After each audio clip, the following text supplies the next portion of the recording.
अगर सरदार पटेल प्रधानमंत्री होते तो आज आप हमारे सामने सत्ता में हो या देश में दिखते नहीं, उखाड़ कर फेंक देते। आपको पंडित नेहरू का आभार मानना चाहिए कि पंडित नेहरू की वजह से आप यहाँ बैठे हैं, राज कर रहे हो।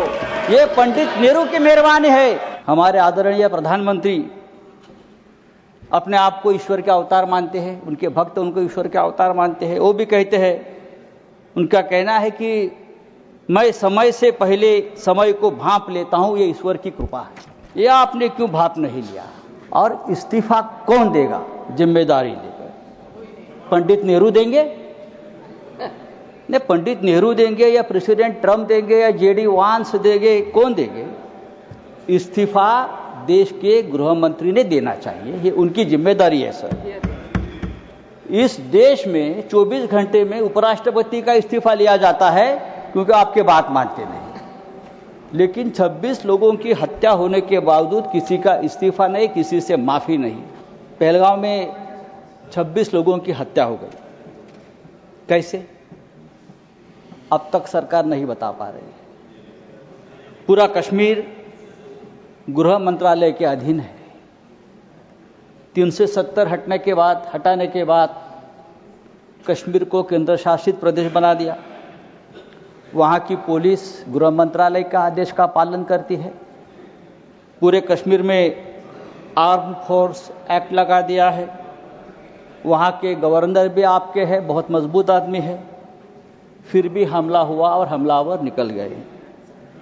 गवर्नर ने भी अपनी चूक मान्य की है कि ये चूक हो गई है, सुरक्षा में चूक हो गई है। अगर सुरक्षा में चूक हो गई है, 26 लोग मारे गए हैं, सिंदूर उजाड़ दिया है 26 हमारे माता भगिनों का, तो उसकी जिम्मेदारी कौन लेगा? और इस्तीफा कौन देगा जिम्मेदारी लेकर? पंडित नेहरू देंगे? नहीं, पंडित नेहरू देंगे या प्रेसिडेंट ट्रंप देंगे या जेडी वांस देंगे? कौन देंगे? इस्तीफा देश के गृह मंत्री ने देना चाहिए, ये उनकी जिम्मेदारी है सर। इस देश में 24 घंटे में उपराष्ट्रपति का इस्तीफा लिया जाता है क्योंकि आपके बात मानते नहीं, लेकिन 26 लोगों की हत्या होने के बावजूद किसी का इस्तीफा नहीं, किसी से माफी नहीं। ये इस देश की स्थिति है। हमारे आदरणीय प्रधानमंत्री अपने आप को ईश्वर के अवतार मानते हैं, उनके भक्त उनको ईश्वर के अवतार मानते हैं। वो भी कहते हैं, उनका कहना है कि मैं समय से पहले समय को भांप लेता हूं, ये ईश्वर की कृपा है। तो क्या ये आतंकवादी पहलगांव में घुसकर 26 लोगों को मारने आने वाले हैं? ये आपने क्यों भांप नहीं लिया? ये हमारे सामने और देश के सामने सबसे बड़ा सवाल है। मैं कांग्रेस के हमारे जो नेता है उनसे कहना चाहता हूं, मेरे बाजू में बैठे हैं,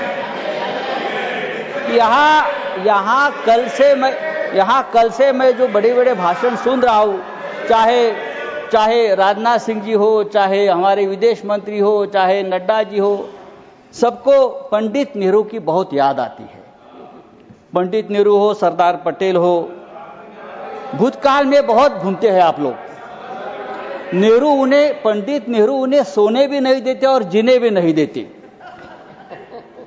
सरदार पटेल की भी याद आती है। मेरा एक कहना है कि नेहरू तो महान थे, लेकिन सरदार पटेल को प्रधानमंत्री न बनाकर हमने एक ऐतिहासिक भूल की है। बात ऐसी है कि नेहरू साहब बहुत ही डेमोक्रेटिक आदमी थे, सरदार पटेल लोह पुरुष थे। अगर सरदार पटेल ऐसे नेता थे जिसने पहली बार आरएसएस पर प्रतिबंध लगाया था। अगर सरदार पटेल जीवित होते और 10 साल, तो ये लोग आज सामने दिखते भी नहीं। आरएसएस को पूरे आज प्रतिबंध लगा देते। समय समाप्त हो रहा है, उनकी विषय पर बोलिए। फेंक देते। समय समाप्त हो रहा है, विषय पर बोलिए। तो आपको पंडित नेहरू का आभार मानना चाहिए कि पंडित नेहरू की वजह से आप यहाँ बैठे हैं, राज कर रहे हो। ये पंडित नेहरू की मेहरबानी है। अगर सरदार पटेल प्रधानमंत्री होते तो आज आप हमारे सामने सत्ता में हो या देश में दिखते नहीं, उखाड़ कर फेंक देते। सर सर नहीं सर, सरकार ने आपका समय समाप्त हो गया। मैंने बोला था आपको, लेकिन आप उलझे हुए थे। मैंने आपको बोला था। सरकार बोल रही है अब समय समाप्त हो गया आपका। पाकिस्तान हमारे सामने, अब मैं नेक्स्ट स्पीकर बुलाऊंगा।